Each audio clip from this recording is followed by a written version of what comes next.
കിടക്കുന്ന ഈ മണ്ണ്, അതിനെക്കുറിച്ച് പറഞ്ഞാൽ പക്ഷേ നേരെ കൊടുത്താലും തീരില്ല. അത്രമേൽ സ്നേഹസമ്പന്നത്തേക്ക് പാർക്കുന്ന ഒരു മണ്ണ് ഏതാന്ന് ചോദിച്ചാൽ അതിന്റെ ഫസ്റ്റ് ഓപ്ഷൻ എന്ന് പറയുന്നത് മലപ്പുറം ഞാൻ പറയാറുള്ളൂ, മലപ്പുറം. അപ്പോ ആരെങ്കിലും മലപ്പുറത്തെ കുറിച്ച് എന്തെങ്കിലുമൊക്കെ സാന്ദ്രമായിട്ട് പറഞ്ഞിട്ടുണ്ടെങ്കിലും അതൊന്നും അറിയാതെ പറയുന്നല്ല. ചില സാഹചര്യത്തെ പറഞ്ഞു പോകുന്നതിന് ഒരുപക്ഷെ അതിനൊന്ന് അറിയാതെ കോട്ട് ചെയ്തിട്ട് അതിനൊക്കെ പങ്കുവീകരിക്കും. ഒന്നും കാണണ്ട. പലരും പല സമയങ്ങളിൽ പലതും പറയും. പക്ഷെ അതൊന്നും ചിലപ്പോൾ നേരിട്ട് അറിഞ്ഞോളോ എന്നൊന്നുമില്ല, ഇല്ലേ?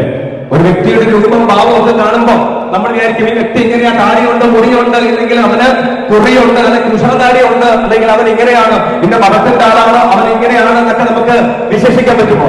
വീട് പോകുമ്പോൾ ഒരുപക്ഷെ അവനായിരിക്കും നമ്മുടെ കൈ പിടിക്കുക. അതുകൊണ്ട് രൂപവും ഭാവവും ഒന്നും കണ്ട് ഒരു വ്യക്തിയെ വിലയിരുത്താനില്ല. ഒരു വ്യക്തിയെയും ഒരു വസ്തുവിനെയും നമ്മൾ വിലയിടാൻ പാടില്ല. ആ കാഴ്ചപ്പാട് തെറ്റിപ്പോകും.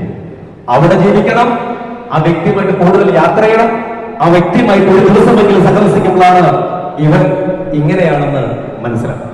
അതുകൊണ്ട് തന്നെയാണ് ഓട്ടിയസ് പറയുന്നത്, it's better not be prejudiced against anyone or anything will go wrong.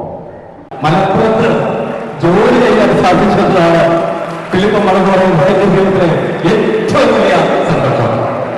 കാരണം 24 വർഷത്തെ പോലീസ് ഡിപ്പാർട്ട്മെന്റിലെ പ്രവർത്തന മേഖലകളിൽ മലപ്പുറം എന്ന് പറയുന്ന ഈ നാടിന്റെ ഓരോ മുക്കിലും മൂലയിലും ഇവിടുത്തെ മനുഷ്യന്റെ സ്നേഹം ആമോളം ആസ്വദിച്ച വ്യക്തിയാണ് ഞാൻ.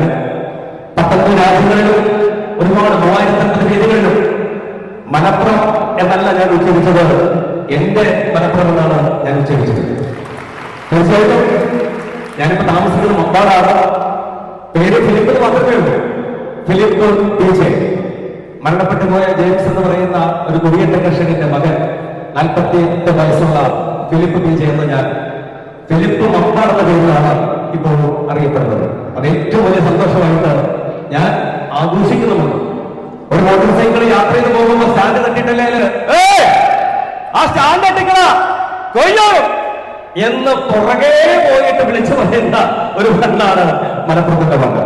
അങ്ങനെ ആയിരക്കണക്കിന് മനുഷ്യന് അവരെയൊക്കെ ഹൃദയാന്തരങ്ങളിൽ ചില അവയവത്തൊക്കെ അത് പുനഃസൃഷ്ടിക്കാൻ വേണ്ടി ബക്കറ്റ് പിരിവ് നടത്തി മനുഷ്യനെ സ്നേഹിച്ച മണ്ണാണ് മലപ്പുറത്തിന്റെ മണ്ണ്.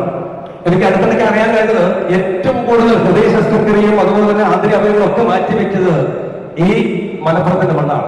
കാരണം പ്രവാസ ലോകത്ത് ഒരുപാട് പ്രവാസികൾ അവിടുത്തെ മണലിൽ വീഴുന്ന വേർപ്പിന്റെ ദശാംശം ഇവിടുത്തെ ഒരു ഫോൺ കോളും ഒരു വാട്സപ്പ് ഗ്രൂപ്പുകളിലൂടെയും അത് പകുത്തു കൊടുക്കുമ്പോ അവിടുന്ന് നടക്കുന്ന പണപ്പിരിവുകളുടെ കിഴികളുടെ ഭാരത്താൽ തന്നെയാണ് പല സഹോദരന്മാരും ഇന്ന് ഈ ഭൂമിയുടെ മണ്ണിൽ ജീവിച്ചിരിക്കുന്നത്.